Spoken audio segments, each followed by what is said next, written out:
Assalamualaikum warahmatullahi wabarakatuh. Perkenalkan, nama saya Erna dengan NIM L0211811314. Nah, pada kesempatan kali ini saya akan mempresentasikan mengenai rehabilitasi mangrove. Oke, teman-teman, langsung saja ya. Kita melangkah ke slide selanjutnya. Nah, untuk yang pertama, kita akan membahas pengertian rehabilitasi, mengapa rehabilitasi perlu dilakukan, dan kegagalan dalam rehabilitasi. Yang pertama, pengertian rehabilitasi. Jadi, secara umum, rehabilitasi itu merupakan setiap aktivitas termasuk restorasi dan pembentukan habitat yang bertujuan untuk mengubah ekosistem yang rusak ke alternatif yang lebih seimbang. Sedangkan, kalau rehabilitasi mangrove, menurut Peraturan Menteri Kehutanan Nomor 3 Tahun 2004, rehabilitasi mangrove merupakan upaya untuk mengembalikan fungsi hutan mangrove yang mengalami degradasi kepada kondisi yang dianggap baik sehingga ia mampu mengembang fungsi ekologis dan fungsi ekonomis. Nah, yang kedua, mengapa perlu dilakukan rehabilitasi?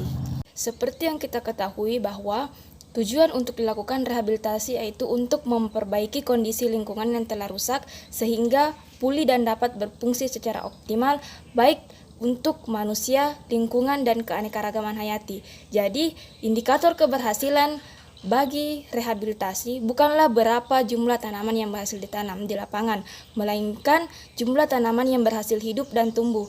Oleh karena itu, kegiatan rehabilitasi perlu dilakukan dengan tata cara yang benar dan hati-hati. Kemudian, ia harus disertai pemeliharaan setelah bibit ditanam di lapangan.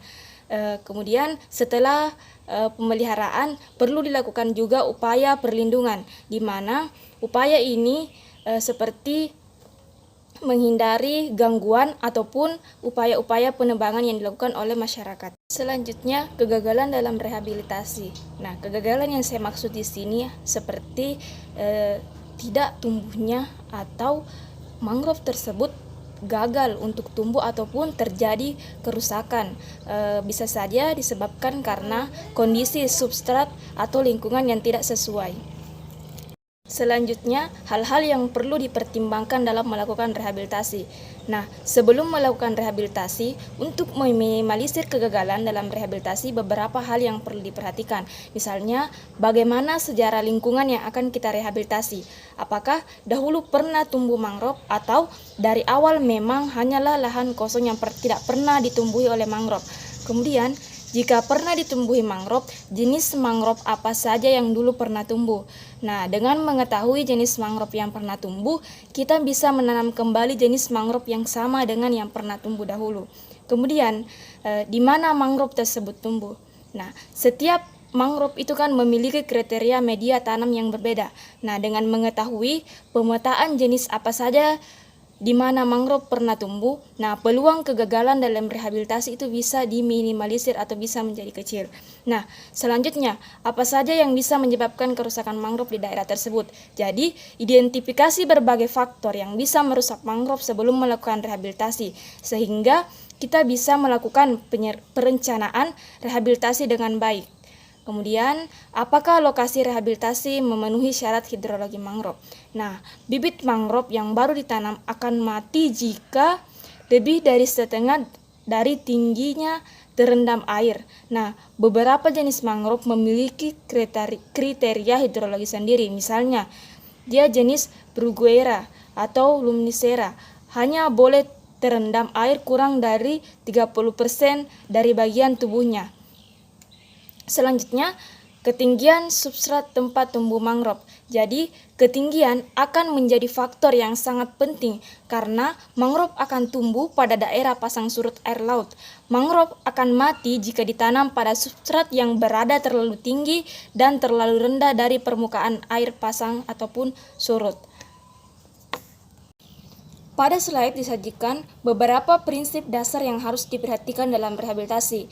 Nah, salah satunya itu kita harus mengutamakan rehabilitasi ekologis.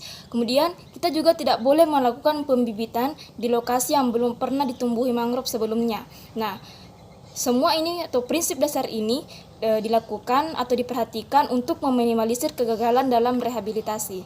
Selanjutnya yaitu teknik rehabilitasi mangrove. Rehabilitasi mangrove yaitu autoekologi. Jadi, autoekologi yaitu sifat-sifat ekologi tiap-tiap jenis mangrove di lokasi, khususnya pola reproduksinya, distribusi benih, dan keberhasilan pertumbuhan bibit. Kemudian, selanjutnya yaitu memahami pola hidrologi normal yang mengatur distribusi dan pertumbuhan spesies mangrove. Jadi, masing-masing spesies mangrove tumbuh pada ketinggian substrat yang berbeda dan pada bagian tertentu tergantung pada besarnya paparan mangrove terhadap genangan air pasang.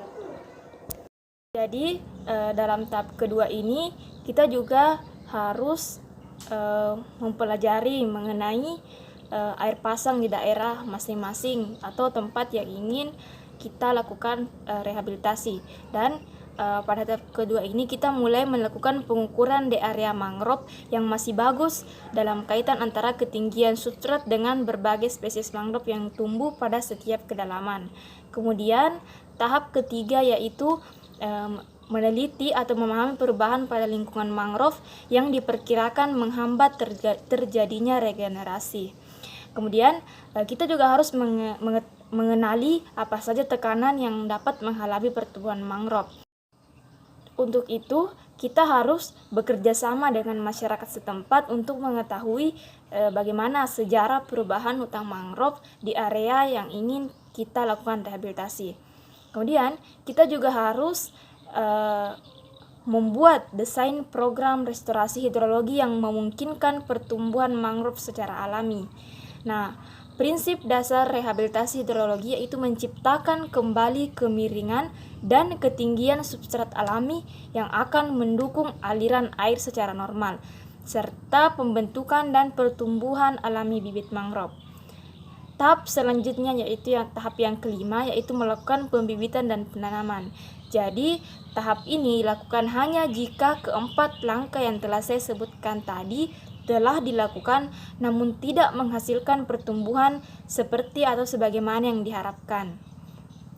Nah, adapun sumber atau persediaan bibit atau benih diperoleh dari persemaian bibit dari sumber benih terdekat atau penanaman biji mangrove secara langsung ataupun penanaman anakan mangrove yang telah tumbuh di alam.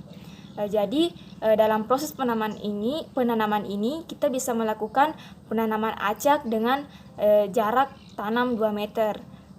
Tahap selanjutnya yaitu monitoring.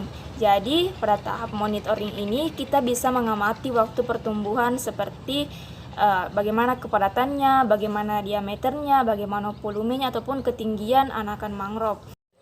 Pada tahap monitoring, kita juga bisa mencatat kegagalan apa yang terjadi selama proses rehabilitasi. Jadi, kita bisa menjelaskan bagaimana atau seperti apa penyebab kegagalan. Nah, itulah tadi teknik rehabilitasi yang dapat dilakukan.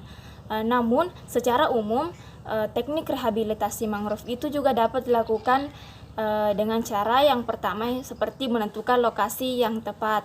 Nah, kemudian menentukan luas atau lahan dan status lahan rehabilitasi, status kepemilikan, dan di sini juga kita bisa melibatkan pemerintah dan tokoh-tokoh masyarakat. Kemudian menentukan jarak tanam dan jumlah bibit, atau yang keempat menentukan jenis bibit mangrove, jenis mangrove sesuai dengan kondisi lahan dan ketersediaan stok.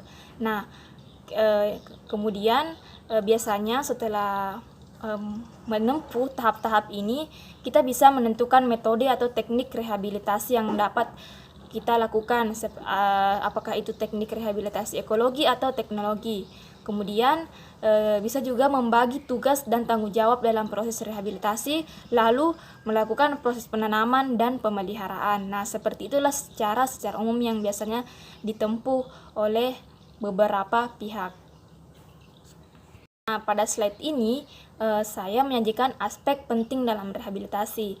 Jadi, spesies, jenis biji, atau bulan tanda matang, ukuran buah matang, maupun maksimal hari penyimpanan biji merupakan pengetahuan-pengetahuan yang sangat mendukung dalam melakukan rehabilitasi, ataupun poin-poin ini merupakan data-data penting yang harus dikumpulkan dalam melakukan rehabilitasi.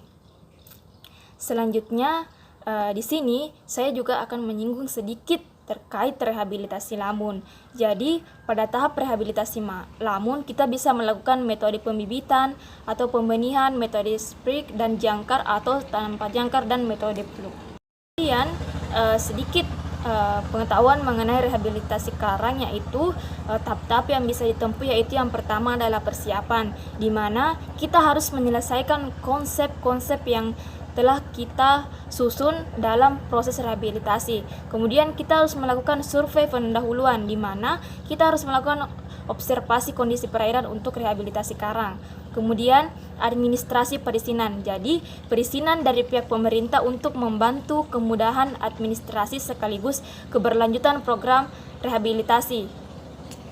Menyediakan alat dan bahan yang diperlukan, kemudian melaksanakan rehabilitasi karang, lalu melakukan pelaporan dan publikasi. Nah, itulah tahap-tahap rehabilitasi dari khususnya ekosistem mangrove, lamun, dan karang.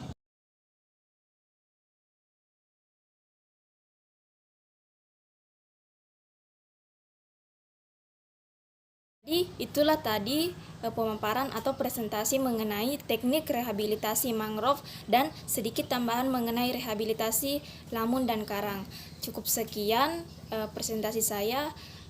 Terima kasih untuk teman-teman yang telah melihat video ini atau melihat presentasi ini. Sekian, assalamualaikum warahmatullahi wabarakatuh.